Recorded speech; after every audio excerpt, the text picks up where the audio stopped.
CC footage যাচাই। Returning অফিসারের control রুমে হবে ফুটেজ যাচাই।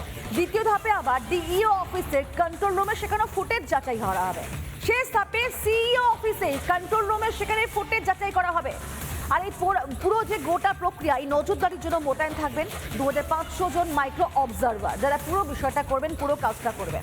অর্থাৎ যেখানে এই সিসি ক্যামেরা লাগানো হয়েছে, ফুটেজ তো সামনে আসবেই, কিন্তু ফুটেজগুলোকে কিভাবে প্রসেস ওয়াইজ সেগুলোকে দেখা হচ্ছে সেটা কিন্তু বলা হয়েছে। রিটার্নিং অফিসার তাদের কন্ট্রোল রুমে প্রথমে এই ফুটেজ যাচাই করা হবে, তারপরে দ্বিতীয় ধাপে হবে ডিইও অফিসের কন্ট্রোল রুমে সেখানে ফুটেজ যাচাই। আর এই নিয়েও বিশেষ পর্যবেক্ষক সুব্রত গুপ্ত তিনি কি জানিয়েছেন শোনাবো। পোলিং বুথের ভেতরে নজরদারি করা হবে।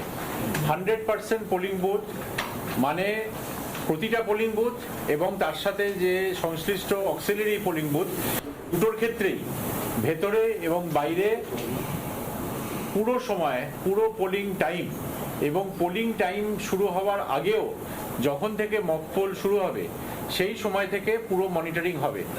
এবং এই মনিটরিংটা 3 স্তর মনিটরিং করা হচ্ছে। প্রথম স্তর হচ্ছে রিটার্নিং অফিসারের এন্ডে, অর্থাৎ যেখানে সাব ডিভিশনাল অফিসার বা additional district magistrate returning officer, তার অফিসে কন্ট্রোল রুম সেট আপ করা হচ্ছে। এখন প্রায় সমস্ত জেলাতেই কন্ট্রোল রুম সেট আপ হয়ে গেছে।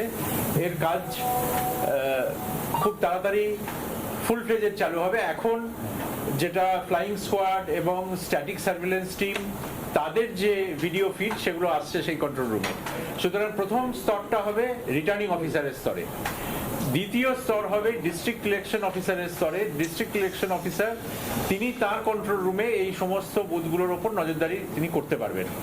তৃতীয় স্তর হবে সিইও অফিসে, যেটা আমাদের এই 4th ফ্লোরে, তার জন্য কন্ট্রোল রুম সেট আপ করা হচ্ছে। আজকে আপনাদের দেখানোর জন্য, যেহেতু আমাদের ওই ওপরের কন্ট্রোল রুমের কাজ চলছে, কালকে থেকে শুরু হবে, পরশুদিন হয়তো কন্ট্রোল রুম সেট আপ করা সম্ভব হবে। নানা ধরনের কন্টেন্ট দেখার জন্য লাইক করুন, শেয়ার করুন আমাদের ফেসবুক পেজ, সাবস্ক্রাইব করুন আমাদের ইউটিউব চ্যানেল। পাশাপাশি অন্যান্য ব্রেকিং নিউজের জন্য অবশ্যই চোখ রাখুন রিপাবলিক বাংলায়।